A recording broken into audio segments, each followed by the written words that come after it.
How can such a catastrophic mistake be made by the Christian Democratic Union should the Social Democratic Party and also the Bündnis Sarah Wagenknecht? By the way, since the polls are in free fall and they're failing at the 5% threshold, nobody from the Alternative for Germany needs to ask anyone anything. I still have tears in my eyes. I accidentally just watched the Tagesschau and caught the Christian Democratic Union's latest strategy. Because now they don't plan on making any weird campaign promises anymore. Now they're just swapping people out and believe that unknown faces might be able to turn things around. Really listen to it and compare it with the facts about what's actually happening in Saxony-Anhalt right now and why there haven't been any new polls for weeks. Among other things, it's about making Schulze better known before the state election in September. The background is concerns that the Alternative for Germany could win the election. Hello, reality, dear Tagesschau and Tagesschau. The Alternative for Germany is at 40 in the latest election poll, the Christian Democratic Union at 26, and the Social Democratic Party. Well, they really have to be afraid now that they might not make it past the 5% threshold. And there haven't been any new polls conducted, which actually surprises me quite a bit. The federal government will have new election polls. Feel free to write to me. Has anything changed underneath? Is there still a bit of a vacuum there? Or what do you think? No, everything has stagnated, just like in the federal election.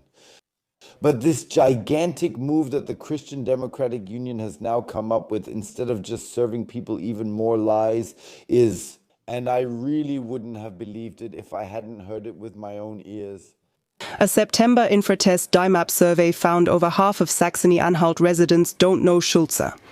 The party gets 27 and is therefore far behind the Alternative for Germany with 39. Was that just a slip of the tongue on Tagesschau? By the way, I have to tell you something. There was another survey from October 15th. By then it was already at 40 and the Christian Democratic Union had lost even more. But well, maybe it's because of all the election lies. There aren't any new surveys yet, as if no one would dare to commission one at the moment. However, I have to say here, if you ask the people in Saxony-Anhalt, and I have a lot of viewers who are from Saxony-Anhalt, they all simply know Sigmund Ulrich and him. Well, nobody has heard of him yet, and half the people in Saxony-Anhalt don't know him. I would even guess that actually a lot more people don't know him at all. And he's going to tell you a little bit about it in a moment, and then see how much charisma he has to really excite people. That we need an economic turnaround here, that Saxony-Anhalt will really rise from the dead next year and really get the economy under control.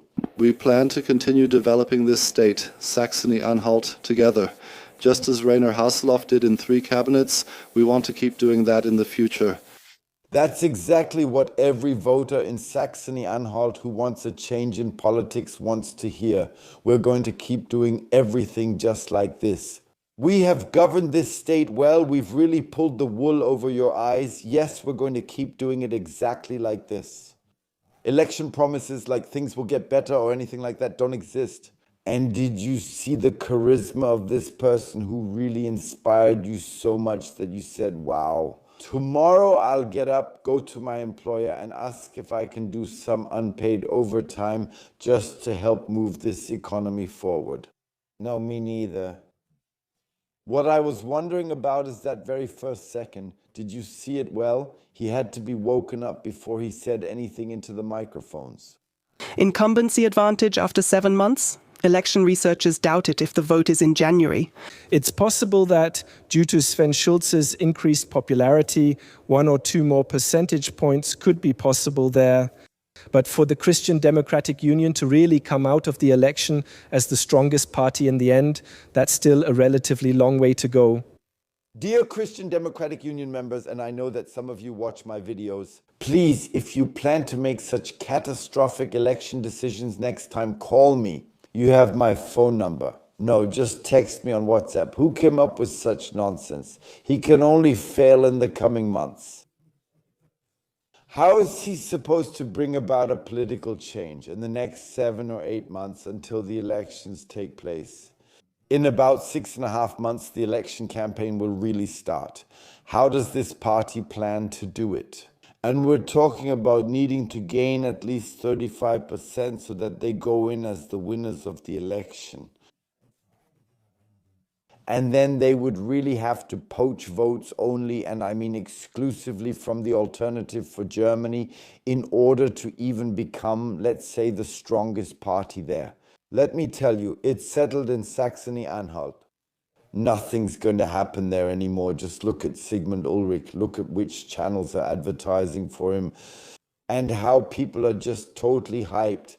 And instead of putting someone there who's at least eloquent, well, just listen for a moment to who exactly they've put at the top there.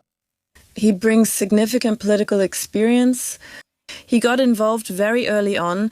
At 19, he was the youngest member of the local council in his hometown in the Harz region. He was a member of the European Parliament for the Christian Democratic Union from 2014 to 2021, and since 2021 he has been the state chairman of the Christian Democratic Union. Saxony-Anhalt is well connected in Europe. Are you from Saxony-Anhalt? Could you answer a question for me? I've heard from everyone I've talked to from your area that you're pretty critical of the European Union. By the way, what you really hold against them and also against the Westerners is that back then the East was sold off to rich Westerners, and that a lot of people in the East don't have a good connection to the European Union. It's much, much worse than it is here in the West. I can confirm all of that, and I'd be really interested to know if I'm right about this. That's also why the poll numbers are so high. But hey, he's well connected after all. He's already the Minister of Economic Affairs over there. What exactly do the current economic figures for Saxony-Anhalt look like? I'm just curious. How much does the Christian Democratic Union, Social Democratic Party and Free Democratic Party coalition aim to ensure its survival after the state election? So, how is the state doing now? Well, the three. The Free Democratic Party likely won't participate anymore, and the Social Democratic Party is now worried they might not be included either. They're currently at 6.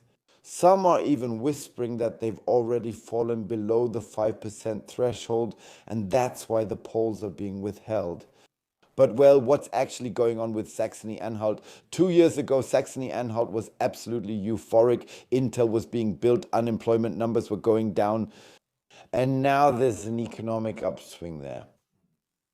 In the end, well, there was an economic downturn, almost a depression, and Intel wasn't built.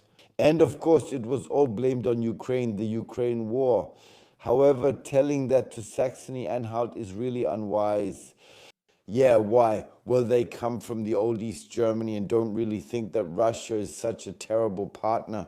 I'll try to tell the whole thing from the third-person perspective today. And now they're putting someone in place who is absolutely critical of Putin, who even despises him, who pushed for all the chaos with Intel. People who are facing even higher unemployment. Sure. And how do you plan to win these elections?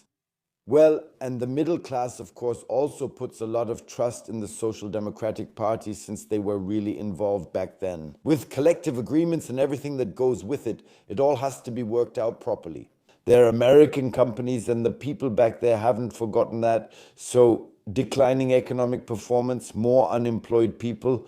And the Christian Democratic Union seriously sits down and lets a pro-European Union Prime Minister take office beforehand. And they don't even try anymore to win people over from start to finish with someone who might not be that well known yet.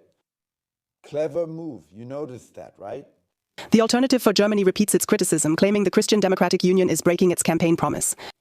The Christian Democratic Union's confused, frantic actions show their desperation over a possible Alternative for Germany win in the upcoming state elections. But that won't help the Christian Democratic Union. How can such a catastrophic mistake be made by the Christian Democratic Union? Should the Social Democratic Party and also the Bündnis Sarah Wagenknecht... By the way, since the polls are in free fall and they're failing at the 5% threshold, nobody from the Alternative for Germany needs to ask anyone anything. The first session will go like this. The very first thing that will be said is, we have a quorum with the Alternative for Germany's absolute majority. And that should really make you think. And now you're coming up with such clever chess moves. Man, where have I heard that before? Ah, yes, Donald Trump and Joe Biden, after Kamala Harris hit rock bottom and Donald Trump had the presidential election as good as won. So you just turned the Alternative for Germany in Saxony-Anhalt into a standalone institution and party. Congratulations. And as I said, I'm firmly convinced that the voters of the Bündnis Sarah Wagenknecht will, well, I have to say it like this, move over to the left. Strategic voting decision. And that the Social Democratic Party, with all the chaos they're causing, is doing even more damage, especially to East Germans. And with that, they might not even make it past the 5% threshold, but I would be really interested to know what the polls are like there.